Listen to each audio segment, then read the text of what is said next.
So you became Catholic. Now, I assume you were eligible to become a Catholic priest, correct? As soon as I came into the church, I was immediately put on the track for ordination.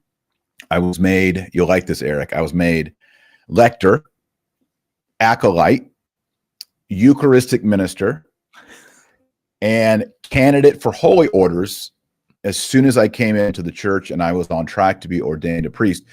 And you'll be interested, Eric, of which bishop gave me made me lector, acolyte, Eucharistic minister, and candidate orders. Who's that? Guess who?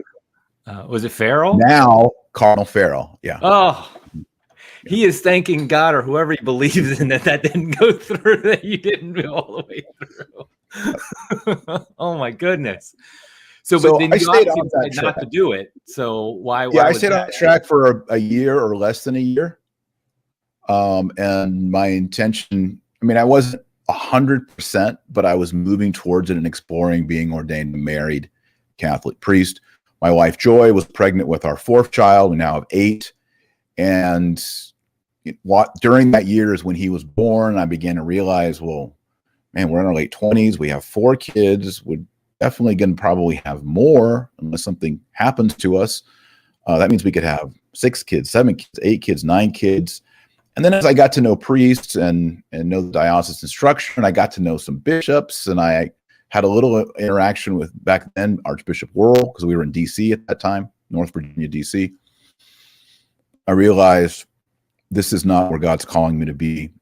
I'm not, even though kind of in my early adulthood, I felt called to be a pastor and to be a teacher and a preacher or whatever that means. I said, I need to find a way to do that, but not as a priest.